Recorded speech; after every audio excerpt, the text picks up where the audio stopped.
हाँ त्यागी जी, सीरासौल बदामी में किसान है, वो 800 बीघे काश्तकार है, मिश्रा है। वो कहता है कि मैं जिंदगी में आलू कोल्ड में नहीं रखूंगा, क्योंकि कोल्ड में रखने के बाद तमाम 5-6 रुपए खर्चे बढ़ जाते हैं। मैं खेत से बेचूंगा तो हमको हमेशा प्रॉफिट रहेगा। वो आदमी 80 बीघा से 800 बीघा पहुंच गया और साल 10 बीघा जमीन खरीद करके कभी भी खेत को केवल सीट के अलावा रखा ही नहीं। तो मैं कह रहा हूँ आप करते हो तो आप डाइवर्सिफाई कर दो। कुछ चिप्स का आलू लगाओ, कुछ चिप्स का आलू कुछ खेत से बेचिए, आप कुछ कोल्ड में रखिए। कोल्ड में रखने वाला आलू है जैसे सूर्या रखिए, लंबी चाल का आलू बिकता है।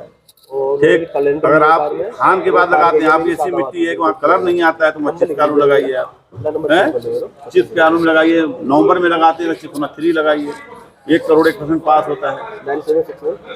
थोड़ी समस्या ये आती है ना, जैसे आप कह रहे हैं भाई डाइवर्सिफाई कर दें।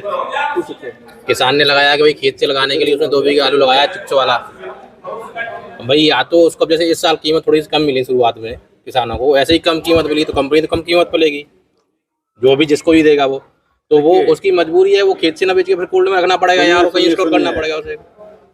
इस समय आपके सामने डायरेक्ट खेतों से खरीदने वाले हमारी company daily 6000 packet, mister Satyendra ji per day कम 1-2 हज़ार पैकेट खरीदते हैं। मुनिंदर जी कहाँ गए, उधर कहीं गए, वो भी करीबन खरीदते हैं, करीबन ये भी खरीदते हैं, सब लोग खरीदते हैं। आप हुकुम करो कि साहब माल तैयार है, ये गाड़ी नहीं, मैं रेट की बात कर रहा हूँ ना, रेट की बात कर रहा हूँ। आप कोई एक डेट बताओ, आज का रेट ले लो, आज से 37 में क्या बिक रहा है खेत का आलू। नहीं, मेरे हिसाब से तो वो होना ही नहीं चाहिए। मेरे हिसाब से तो जैसे जो भी कंपनी है, मान लीजिए चिप्स है, आपका फिक्स प्राइस है 5 रुपए का ये पैकेट, इतना वजन आप दोगे ही दोगे, चाहे आपको आलू 50 रुपए किलो मिले, चाहे 10 रुपए किलो मिले। तो मैं वही कह रहा हूँ, किसान की लागत आ रही है इतनी, चिप्सों ना पे या चिप्स वाले पे करके, तो कम से कम लागत से 100 रुपए 200 रुपए ऊपर मिलना चाहिए। भाव चलो कुछ भी चल रहा हो उसका किसान का रेट कैसे निकलता है, रेट निकलता है कैसे? आपकी कंपनी कैसे रेट निकलती है? 5 साल का एवरेज लेती है, 5 साल की मार्केट का एवरेज लेती है, ठीक है ना, लेती है, उसका क्या नाम है, एवरेज निकाल देती है, ठीक है। उसका रेट वही आता है 8 से 9 रुपया किलो का। नहीं तो 5 साल का एवरेज किस चीज का लेती है, किस तरह रेट का लेती है, हर महीने का। महंगाई वगैरह उन सबसे कोई लेना देना नहीं, कोई मतलब बाजार का रेट लेगी, बाजार का रेट लेगी।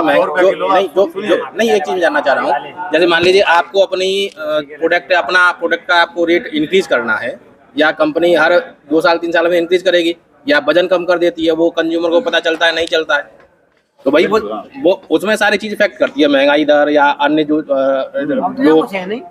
दर होती है वो सारी चीजें करती हैं। लेकिन अगर आप किसान के आलू का भाव तय कर रहे हो तो केवल आप हर वर्ष का केवल किसान के आलू का रेट ले रहे हो, उस समय महंगाई दर या अन्य चीजें होती है उनको कैलकुलेशन क्यों नहीं किया जाता? बाजार उसके होता है, तो वही चीज तो मैं कहना चाह रहा हूँ, सोने का पानी इसमें चढ़ाया है, सोने के पानी चढ़ाने वाली बात मैं एग्जांपल दे रहा हूँ। उससे क्या है, एक मानक होगा ना, जितनी कास्ट आती है, एक खर्चा इतना आता है, ठीक है। ये है चक्कर। देखिए आज की डेट में यहाँ पे पेप्सिको, ठीक है, पेप्सी कंपनी इंडिया में सबसे ज्यादा कॉन्ट्रैक्ट फार्मिंग करवा रही है। जी मध्य प्रदेश में बहुत हो रही है, नहीं यहाँ की बात ठीक है, काफी जगह हो रही है, गुजरात वगैरह में भी। और तो वो सीड देते हैं 25 से 26 रुपया किलो, ठीक है, 10 से 10.5 रुपया किलो की वापसी करते हैं। हमारी कंपनी हल्दीराम जी, हम कॉन्ट्रैक्ट फार्मिंग में नहीं करते हैं। 1-2 बार हुआ कॉन्ट्रैक्ट फार्मिंग, रेट बढ़ गए, किसानों ने नहीं दिया, तो इसलिए हम लोग इस चक्कर में नहीं रहे कि आप लगाओ, जो रेट होगा ले लेंगे, ठीक है। हमने आलू 35 रुपया किलो भी खरीदा है, और हमने आलू मिनिमम 10 रुपया किलो खरीदा है, 10 के नीचे नहीं हम लोग आते हैं, मिनिमम एक फिक्स है। अभी देखिए इनके साथ क्या हुआ है, ये एक्सपोर्ट कर रहे थे, 9 रुपया किलो आलू ले रहे थे, ठीक है, खर्चा होता है ना हर चीज में। आप बताते रहे कि जब आलू सस्ता होता है तो वजन गिरा देते हैं, जब आलू महंगा होता है तो हम इसकी स्कीम दे देते हैं 25% एक्स्ट्रा, 30% एक्स्ट्रा। आप देखे होंगे पैकेट पे, देखते हैं त्यागी जी, ठीक है। तो क्या है कि आप अलग अलग आलू लगाओ, और आलू में कभी भी बंद के नहीं रहना चाहिए, नहीं बंद के नहीं रहना चाहिए। बंद गए तो फिर आपकी तो फिर वो खत्म हो जाती है। मैं एक जो चीज कहना चाह रहा हूँ, जैसे आपने कहा कि आप 10 रुपए किलो से कम नहीं खरीदते हम लोग, हाँ यही एवरेज आती है। मैं वही चीज कह रहा हूँ, जैसे किसान का, भाई किसान कहेगा, किसान के कहने से तो कोई भी कीमत हो नहीं जाएगी, वो तो एक मानक रहेगा उसके लिए। आपने अपना रख दिया 10 रुपए किलो का स्टैंडर्ड, आप 10 रुपए किलो से नीचे नहीं लोगे। ये भाई साहब दे रहे हैं आपको 10 रुपए किलो में, मैं आपको पहुंच जाऊंगा, आप मुझसे 8 रुपए किलो ले लो, आप क्या करोगे, मुझे इग्नोर कर दोगे? 8 में लूंगा, लोगे ना, तो फिर उसमें मानक कहाँ रहा? वो भी मानक का रहा, बिल्कुल सही करो, मानक नहीं रहा है। उसमें कमी आपकी कहाँ रही? आप ये बताओ, उसमें कमी आपकी कहाँ रही? बिल्कुल सही करो, तो इसलिए रूल्स रेगुलेशन आलू पर चल नहीं सकता, आप इसको देख लो, ठीक है। और ये होता है, मैं बता दूं, अगर ये आलू में जो मारा मारी हुई ना इसलिए हुई है, मेरा जा रहा है 10 रुपए किलो, भाई साहब पहुंच गया, मैं 8 रुपए किलो में, ये भाई साहब बोलो मैं आपको 7 में दे दूंगा, और जा रहा है, यही हो रहा है। और इसका लॉस कौन उठा रहे हैं? हम लोग ही उठा रहे हैं, आप लोग उठा रहे हैं, मतलब आम किसान ही उठा रहा है भाई। और इसमें क्रेडिट किसको जा रहा है इसका? या तो फैक्ट्री वाले को जा रहा है, या व्यापारी को जा रहा है, या सरकार को जा रहा है। सब मोदी ने आलू में होना हम दो, मैं तेरे को बताऊं, जबकि कमी हम लोगों की है। इसका यही उपाय है, देखिए। नहीं, मैं एक चीज कहना चाह रहा था, जैसे आप कह रहे थे कि भाई 10 रुपए किलो से आप एक तरह से आपने एक बना रखा, मतलब हम जो एवरेज देखते हैं, तो मैं वही चीज कह रहा था। जैसे मान लीजिए भाई महंगाई दर या अन्य जो भी इफेक्ट करती हैं चीजें किसी भी चीज के प्रोडक्ट के रेट को तय करने के लिए, ऐसे ही अगर किसान का एक रेट तय कर लिया जाए तो भाई लागत इतनी आती है, तो सरकार ये सब काम करती, भारत सरकार करेगी, भारत सरकार करेगी। ये इसलिए नहीं हो पाएगा, हमें किसी चीज की जरूरत है 10 गाड़ी की जी, ठीक है, और आप 50 गाड़ी पैदा कर लो, आपकी चाहे लागत आई उसमें 1000 रुपए कट्टे की, वो काय की लागत निकलनी है उसमें। और इसमें भी आप उसको छोड़ो, अगर आप क्या बोल रहे हो, आप मार्केट में जूते खरीदो, कभी कभी इतना सस्ता आया तो लागत उनकी भी नहीं निकल पाती है।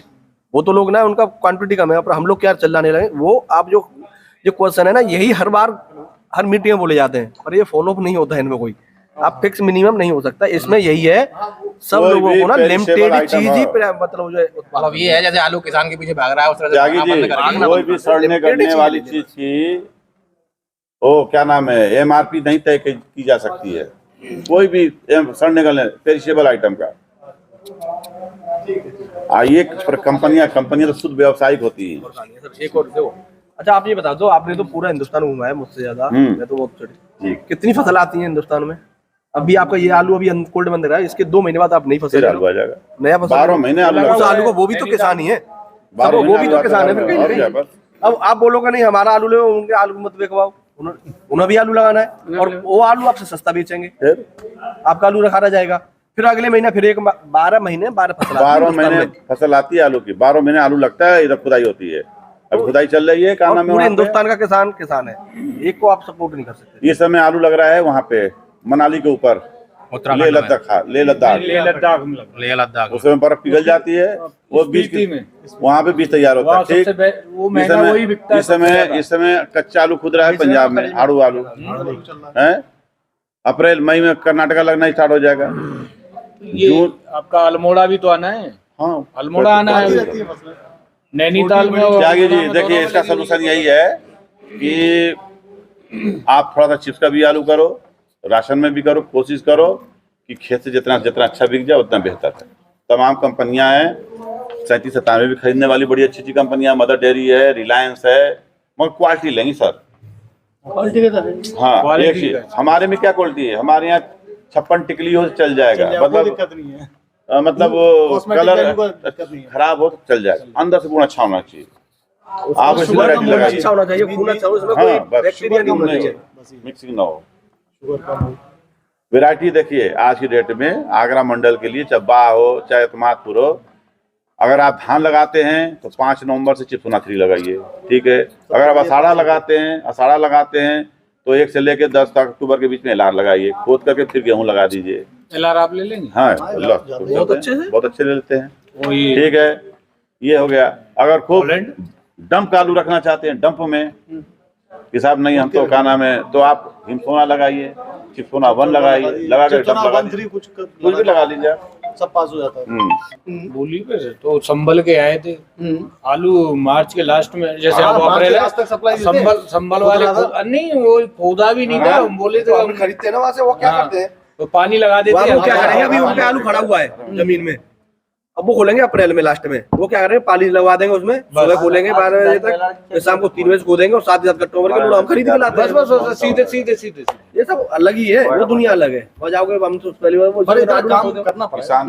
सीड ये नहीं है कि हम आएंगे, हमने आलू लिया, इनसे लिया, आलू बो दिया, वो क्या कर रहे, नहीं सीड CPRI से खरीदते हैं, ग्वालियर CPRI है छोटी, तो वहाँ से खरीदा उन्होंने सीधा फॉर्म भरा गया था, हमें 10-10 कट्टे मिले थे वहाँ से। हाँ इतना ही मिलता है 5। तो 10 अब शॉर्ट था माल, तो उन्होंने कही भैया अब 10 का नहीं है, आपको 5 मिलेगा, तो 5 200 बताती है। गुजरात यहाँ से गुजरात अभी 10 साल 15 साल पहले शुरू हुआ काम, हमसे बहुत आगे और आज की डेट में बहुत आगे है।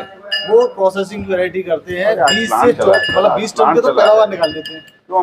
नहीं हमारे यहाँ पे क्या है ना, बताइए, किसान दूसरे केवल के आलू कैसे हो जाएगा? लाके उगाने पे और बेचने पे जोर मैं देता लाइन पे ले है। रहा हूँ मैं। बीज के ऊपर बीज अपने आप डेवलप करने के लिए इतना जोर नहीं है। वहाँ अपने आप डेवलप नहीं करते गुजरात में, सारे आगे मोदीपुरम में पड़ जाएंगे। अभी जाना और बोली लगाएंगे, तुम्हारे ऊपर जो रेट आ रही है 40,000 रुपए कुंटल का जो रेट बढ़ा है ना, इस पे संगम पर उन्होंने बढ़वाया है, मैं खुद देख रहा हूँ। और आप पैसा नहीं खर्च करोगे, आप कहोगे कि पैसा दे सरकार, हमें लेके जाए बस में बिठा के, और वहाँ रहने के लिए कमरा भी दे और खाने के लिए भी वो पैसा खर्च करते हैं। होटल लेते हैं, मस्त रहते हैं, और सुबह बोली पा जाएंगे, 10,000 की गड्डी फेंकेंगे, ये लो सा हमारी डीडी। अब आओ कौन आ रहा है हमारे आगे, 10 मिलके कम्बाइंड बोली लगाते वो हैं। सीधी सी बात है, वो इन्वेस्ट करना जानते हैं।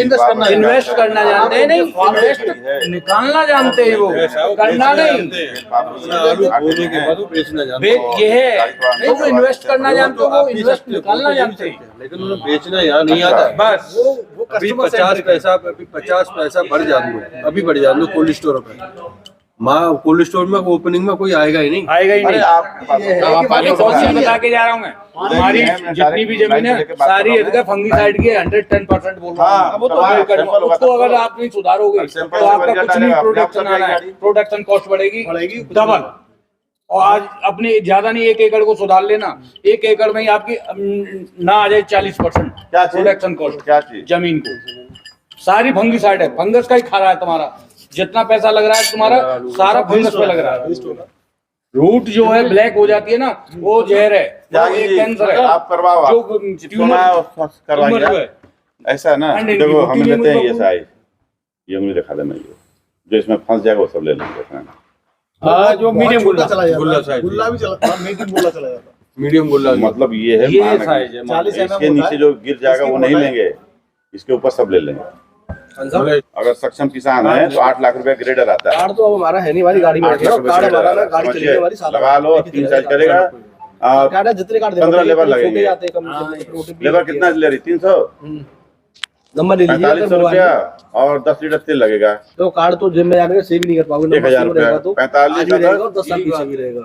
55 तो ना लेके लोग कर ही नहीं पाते।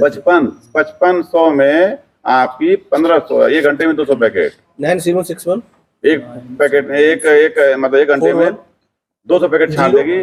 बम्पर, छट्टा, गुल्ला, किर्री। 976141 4 लेबर ऐसी बैठी रहेगी, खाली वो हरा कटा निकालेगी, साइज क्या बना देगी। 0261 ठीक है, 8 लाख ग्रेडर आ रही है, सरकार से सब्सिडी मिल रही है करीबन 35% की, 35% सब्सिडी मिल रही है ग्रेडर प्लस पैक हाउस के लिए। गुजरात में, पंजाब में 99% किसानों के पास अपना ग्रेडर है। अपना ग्रेडर हो। देखो आप इन्वेस्ट करेंगे तभी आप एक कदम आप दूसरे से आगे निकलेंगे। नहीं, इन्वेस्ट निकालना पहले सीखना पड़ेगा, तब आप इन्वेस्ट कर सकते हो। नहीं इन्वेस्ट करते जाओ, कुछ नहीं मिलना। किसान भाइयों नमस्कार, मैं Parvez Haldiram snacks private limited Noida से बोल रहा हूं। मैं से हूं, और हम चिप्स आलू खरीदी करते हैं। चिप्स आलू हम खरीदी करते हैं। चिप्स आलू में चिप्सोना 1 है, चिप्सोना 3 है, एलआर है, चिमसोना है, फ्राई सोना है। और मेरा नंबर आप लोग नोट कर लीजिए, 97 619 11 972। और अभी आप आलू लगाइए, आलू लगाने के बाद बेचना हो तो आप हमसे संपर्क करिए। और आप चिप्स का आलू लगाइए और तेजी मद्दी से बचिए। राशन आलू भी लगाइए, मगर कम से कम 4 एकड़ 20 बीघा 4 एकड़ आप जरूर लगाइए। 4 एकड़ में क्या है कि कम से कम 1 गाड़ी बनेगी, और 1 गाड़ी बन जाएगी तो आपको मालूम पड़ जाएगा कितना फर्क है। हाँ कितना फर्क है, क्या है। 1 गाड़ी कम से कम 4 एकड़ लगाइए, कम से कम 25-30 टन की 1 गाड़ी बन जाए। और चिप्स का आलू लगाना चाहते हैं तो आप हमसे संपर्क कर सकते हैं। मेरा नंबर एक बार फिर आप नोट कर लीजिए, 97 619 11 972। Parvez Khan, Haldiram snacks private limited, Noida, purchase manager. धन्यवाद जी। मेरा नाम सत्येंद्र सिंह भगौर है। मैं Siddhivinayak agri processing private limited Pune नौकरी करता हूँ। अभी हमारी कंपनी आलू खरीदती है और हम सीड भी प्रोवाइड कराते हैं किसानों को। हमारे पास बहुत सारी वैरायटी हैं, विदेशी वैरायटी भी हैं, कोपरी की भी हैं। अगर जिस किसी किसान को सीड लेना है हमसे तो सीड भी हम दे सकते हैं। और अगर किसी व्यापारी बंधु या किसान अगर हमें आलू बेचना चाहते हैं तो हमें सीधा आलू बेच सकते हैं। मेरा नंबर है 9761410261। इस नंबर पर कभी भी कॉल कीजिए। ये 24 घंटे आपको जो सब हो सकेगा आपको मदद की जाएगी आलू के मैटर में। सचिन जी, अभी आपने शायद एक्सपोर्ट भी करवाया था। हाँ, हमारे ने अभी एक्सपोर्ट किया है। ये जो मीट अभी ये बायर सेलर मीट ये इसकी नींव हमने रखी थी। जिस दिन हमारा पहला ट्रक गया था उसी दिन बोला था कि हम एक मीट करेंगे मेरे DHO साहब ने और बायर सेलर मीट करेंगे, तो उसकी वो हुई है। तो अभी आगरा से करीब कितना एक्सपोर्ट हुआ था आलू? आगरा से हमने करीब कर दिया हमने 600 टन मीट। 600 टन 600 टन मतलब 12,000 पैकेट 12,000 पैकेट चले गए और आगे भी करते रहेंगे। चल रहा है अभी भी चल ही रहा है। कल भी एक गाड़ी हमने यहीं से निकाली है, माननीय मंत्री जी ने हरी झंडी दिखा के उसे रवाना किया है, वो भी चल रहा है। एक बार नंबर फिर से है, मेरा नंबर है 9761410261। कभी फ़ोन कीजिए, आपको अवेलेबल रहेगा। नमस्कार किसान भाइयों, मेरा नाम मुनेंद्र सिसोदिया। मैं देहात कंपनी में असिस्टेंट मैनेजर हूँ यहाँ यूपी में। और फिलहाल में अभी हमारा काम फ्रेंच फ्राइज़ के लिए ज़्यादा है, क्योंकि हमारी एक यूनिट है गुजरात में जिसके लिए फ्रेंच फ्राइज़ की वैरायटी को हम डेवलप कर रहे हैं इधर यूपी में। तो इसके लिए अगले साल कुछ कॉन्ट्रैक्ट फार्मिंग वगैरह की प्रयास कर रहे हैं किसानों से मिलकर। तो ये है कि यूपी में अभी बोला गया है कि 500 एकड़ के करीब कॉन्ट्रैक्ट फार्मिंग करनी है। तो उन्हीं के लिए सभी किसानों से आग्रह है, अगर जिसको किसी को करवानी हो कॉन्ट्रैक्ट फार्मिंग, सीड हम देंगे और ख़रीदेंगे भी हम। नंबर जरा आप अपना बता दें। हाँ, मेरा नंबर नोट कर लीजिएगा 8171984455। ये आपसे संपर्क कर सकते हैं कॉन्ट्रैक्ट फार्मिंग के लिए। कॉन्ट्रैक्ट फार्मिंग के लिए।